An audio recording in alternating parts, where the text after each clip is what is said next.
കരൂർ ദുരിതത്തിൽ സ്വതന്ത്ര അന്വേഷണം ആവശ്യപ്പെട്ട് ടി.വി.കെ മദ്രാസ് ഹൈക്കോടതിയെ സമീപിച്ചു. അപകടത്തിൽ സ്വമേധയാ കേസെടുക്കണമെന്നാവശ്യപ്പെട്ട് ടി.വി.കെ നൽകിയ ഹർജി ജസ്റ്റിസ് ദണ്ഡപാണി ഫയലിൽ സ്വീകരിച്ചു. ഹർജി നാളെ മധുര ബെഞ്ച് പരിഗണിക്കും. അപകടത്തിന് പിന്നിൽ ഗൂഢാലോചനയുണ്ടായെന്നും ടി.വി.കെ ആരോപിക്കുന്നു. സാജിദ് അജ്മൽ കരൂരിൽ നിന്നും നജ്മ മജീദ് ന്യൂസ് ഡെസ്കിൽ നിന്നും ചേരുകയാണ്.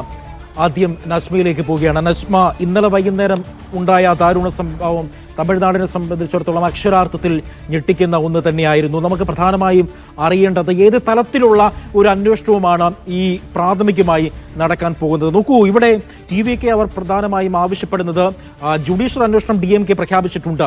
അത് പോരാ, സമഗ്രമായ മറ്റൊരു അന്വേഷണം വേണം, ഒരു സ്വതന്ത്ര അന്വേഷണം ഇക്കാര്യത്തിൽ വേണം. മറ്റ് അന്വേഷണ ഏജൻസി ഉപയോഗിച്ചുകൊണ്ട് ഒരു സ്വതന്ത്രമായ അന്വേഷണം വേണമെന്ന് അവർ പറയുന്നു. മറുവശത്ത് ജുഡീഷ്യൽ അന്വേഷണം നടക്കുകയാണ്. തമിഴ്നാട് രാഷ്ട്രീയത്തിൽ കലകിമറിഞ്ഞ ഒരു സംഭവം കൂടിയാണിത്. രാഷ്ട്രീയമായി ഏറെ ഉറ്റുനോക്കുന്ന പ്രധാനപ്പെട്ട ഒരു ദുരന്ത അപകടം കൂടിയാണിത്. രാഷ്ട്രീയമായ DMKയുടെ ഒരു നിലപാട് എന്തായിരിക്കും, ഏത് തലത്തിലായിരിക്കും അവർ ഈ അന്വേഷണങ്ങളെയൊക്കെ കൊണ്ടുപോകാൻ ശ്രമിക്കുക? മറ്റൊന്ന്, ടി.വി.കെയുടെ ആവശ്യമായ സ്വതന്ത്ര അന്വേഷണത്തോട് DMKയുടെ ഒരു വാദമുഖം എങ്ങനെയാണ് നജ്മ?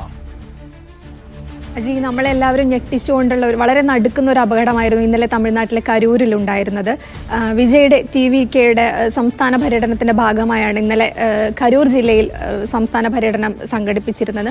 എന്നാൽ അദ്ദേഹം തീരുമാനിച്ചിരുന്ന സമയത്തിനപ്പുറത്തേക്ക് 6 മണിക്കൂർ വൈകിയാണ് പരിപാടി സംഘടിപ്പിച്ച സ്ഥലത്തേക്ക് എത്തുന്നത്. അപ്പോഴത്തേക്കും അവിടെ കൂടിയിരുന്ന ജനങ്ങളാകെ ഫ്രസ്ട്രേറ്റഡ് ആയിരുന്നു. പറഞ്ഞതിലും അധികം, പ്രതീക്ഷിച്ചതിലും അധികം ജനങ്ങളുണ്ടായിരുന്നു. സ്വാഭാവികമായും അതൊരു വലിയ അപകടത്തിലേക്കാണ് എത്തിപ്പെട്ടത്. തുടർന്ന് വലിയൊരു ജനക്കൂട്ടം അപകടത്തിലേക്ക് എത്തി. ഒരുപാട് 40-ലധികം മരണങ്ങൾ സംഭവിച്ചു. അതിൽ 17ഓളം സ്ത്രീകളുണ്ടായിരുന്നു, 9ഓളം കുട്ടികൾ പെട്ടിരുന്നു അപകടത്തിൽ മരണപ്പെട്ടവരിൽ. ഇപ്പോൾ അതിന്റെ ഏറ്റവും പുതിയ വിവരങ്ങൾ എന്ന് പറയുന്നത് ടി.വി.കെ വിജയുടെ പാർട്ടി ഇതിലൊരു അപകടത്തിലൊരു ഗൂഢാലോചന ഉണ്ടെന്നുള്ള ആരോപണം മുന്നോട്ട് വെക്കുന്നുണ്ട്. ഒരു സ്വതന്ത്ര അന്വേഷണം ഇതിന് ആവശ്യമുണ്ടെന്ന് പറയുന്നു. മദ്രാസ് ഹൈക്കോടതിക്ക് അവർ ഹർജി സമർപ്പിക്കുകയാണ്. ഹർജിയിൽ പറയുന്നത് ഇത് തന്നെയാണ്, ഇതൊരു വലിയൊരു ഗൂഢാലോചനയുടെ ഭാഗമായിട്ടുണ്ടായ അപകടമാണെന്നും ഇത് സ്വതന്ത്ര അന്വേഷണം ഈ അപകടത്തിന്റെ മുകളിൽ വേണം എന്നുള്ള ഒരു ആവശ്യമാണ് അവർ ഉന്നയിക്കുന്നത്. നാളെ 2:15 ഈ ഹർജി പരിഗണിക്കുമെന്നുള്ളതാണ് നമ്മൾ അറിയുന്ന വിവരം. ഇതിനപ്പുറത്ത് സമാന്തരമായി തന്നെ ജുഡീഷ്യൽ അന്വേഷണം സർക്കാർ ഏൽപ്പിച്ചിട്ടുണ്ട്. ആ ഒരു ജുഡീഷ്യൽ അന്വേഷണം ഇപ്പോൾ സാജിദ് അജ്മൽ കൂടിയുണ്ട് നമുക്കൊപ്പം വിവരങ്ങൾ നൽകാൻ. സാജിദും ഷിജു ചിറ്റൂരും ഇന്ന് രാവിലെ മുതൽ ഗ്രൗണ്ട് സീറോയിൽ നിന്ന് വിവരങ്ങൾ നമുക്കായി റിപ്പോർട്ട് ചെയ്യുകയാണ്. കരൂരിൽ നിന്നും തത്സമയം ചേരുകയാണ് സാജിദ്. ജുഡീഷ്യൽ അന്വേഷണം ഇന്നലെ തന്നെ ആരംഭിച്ചു കഴിഞ്ഞിരിക്കുന്നു. ജുഡീഷ്യൽ കമ്മീഷൻ അവിടെ എത്തിയിട്ടുണ്ടോ? നിലവിലത്തെ ഒരു സാഹചര്യം എന്താണ്? മറ്റൊന്ന്, ഈ പരിക്കേറ്റ ഒരാൾ മരണപ്പെട്ടു എന്നുള്ള തരത്തിലുള്ള റിപ്പോർട്ടുകളൊക്കെ വരുന്നുണ്ട്. നിലവിൽ ആശുപത്രിയിൽ കഴിയുന്ന ആളുകളുടെ ആരോഗ്യസ്ഥിതി എങ്ങനെയാണ്? അത്തരത്തിലുള്ള വിവരങ്ങൾ.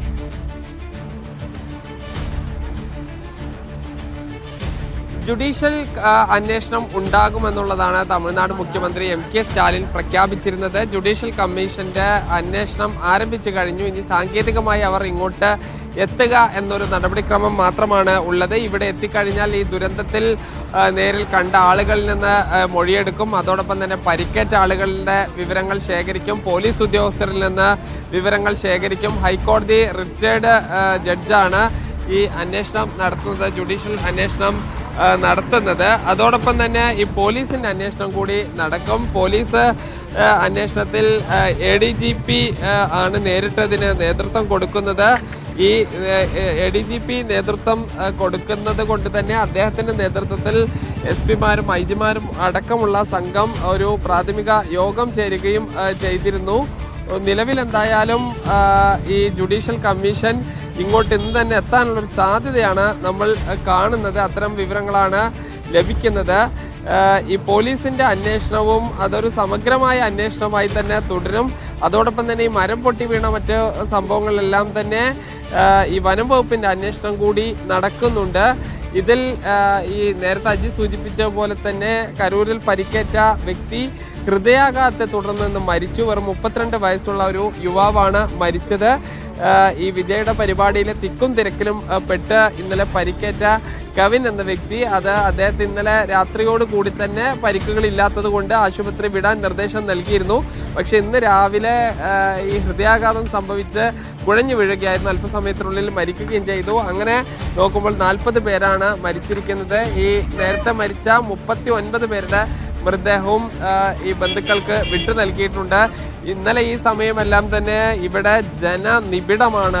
ആയിരക്കണക്കിന് 10,000-കണക്കിന് ആളുകൾ ഈ അങ്ങോട്ടും ഇങ്ങോട്ടും അനങ്ങാൻ കഴിയാത്ത വിധം തിങ്ങി നിൽക്കുകയായിരുന്നു. ആ സമയത്ത് ഒന്നും തന്നെ വിജയ് ഇങ്ങോട്ട് വന്നിരുന്നില്ല. കുടിവെള്ളമില്ലാതെ, ഭക്ഷണമില്ലാതെ മണിക്കൂറുകൾ ആളുകൾ, അത് സ്ത്രീകളും കുട്ടികളും ഉൾപ്പെടെ നിന്ന ശേഷമാണ് വിജയ് 6:30 എത്തുന്നത്. അതിനുശേഷമാണ് ഈ അപകടം എല്ലാം തന്നെ ഉണ്ടാകുന്നത്. തീർച്ചയായും സാജിദ്, ഈ അപകടം, ദാരുണമായ അപകടം രാജ്യത്തെ ഒന്നടങ്കം തന്നെ ഞെട്ടിച്ചൊരു അപകടമാണ്. പക്ഷേ ഈ അപകടത്തിന് പിന്നിൽ അട്ടിമറി സാധ്യതയുണ്ട് എന്ന തലത്തിൽ വിജയിയുടെ പാർട്ടി പ്രവർത്തകർ ആരോപിക്കുന്നുണ്ട്. ചില DMK നേതാക്കന്മാർക്ക്, DMKയുടെ ഒരു MLA അടക്കം ഈ കേസുമായി ബന്ധമുണ്ട്, ഒരു അട്ടിമറി സംശയിക്കുന്നു. അത് പ്രധാനമായി അവർ എടുത്തു പറയാൻ കാര്യം, ഈ സമയത്ത് വൈദ്യുതി മുടങ്ങി, അതിനു പിന്നിൽ ഒരു അട്ടിമറി സംശയിക്കുന്നുണ്ട്.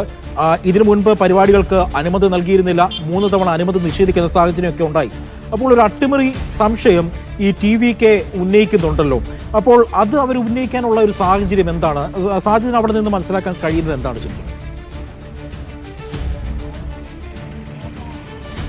ഈ TVKയുടെ ചില നേതാക്കളുമായി സംസാരിക്കുമ്പോൾ അവർ ഈ സെന്തിൽ ബാലാജി എന്ന ഈ DMKയുടെ തമിഴ്നാട് രാഷ്ട്രീയത്തിന്റെ ഏറ്റവും പവർഫുൾ വ്യക്തിത്വമാണ്, ഇവിടുത്തെ MLA എന്ന് പറയുന്ന അദ്ദേഹം മുൻ മന്ത്രിയായിരുന്നു. പിന്നീട് ആരോപണങ്ങളെ തുടർന്ന് ഈ രാജിവെക്കേണ്ടി വന്നു. അദ്ദേഹത്തിന്റെ ചില ഇടപെടലുകൾ ഉണ്ടായിട്ടുണ്ട് എന്ന തരത്തിൽ അവരുടെ ഒരു ആരോപണം മാത്രമാണ്. അതിന് വസ്തുതാപരമായി എന്തെങ്കിലും ബന്ധമുണ്ടോ എന്നുള്ളത് അന്വേഷണത്തിലൂടെ മാത്രം കണ്ടെത്തേണ്ട കാര്യമാണ്. അതിൽ നമുക്കും ഒരു വ്യക്തതയില്ല. അത് അവർ നമ്മളോട് ഈ പേഴ്സണലായി സംസാരിക്കുമ്പോൾ മാത്രം പറഞ്ഞ കാര്യങ്ങളാണ്. അത്തരം ചില ആരോപണങ്ങളാണ് അവർ ഒരു സ്വതന്ത്ര അന്വേഷണം എന്ന് പറയുന്നത്. ഇപ്പോൾ പോലീസ് അന്വേഷണം കൂടാതെ ജുഡീഷ്യൽ അന്വേഷണമുണ്ട്. ജുഡീഷ്യൽ അന്വേഷണം പറയുമ്പോൾ അത് ഈ സർക്കാരിന്റെ നിയന്ത്രണത്തിനപ്പുറം ഒരു ജഡ്ജി നേരിട്ട് അന്വേഷിക്കുന്നതാണ്. അത് ഈ സ്വതന്ത്ര അന്വേഷണത്തിന്റെ പരിധിയിൽ ഈ വരും സ്വാഭാവികമായും. അതുകൊണ്ട് ഇനി കോടതി ഈ വിഷയത്തിൽ എന്ത് നിലപാടെടുക്കും എന്നുള്ളത് വളരെ പ്രധാനപ്പെട്ട കാര്യം തന്നെയാണ്. അജി.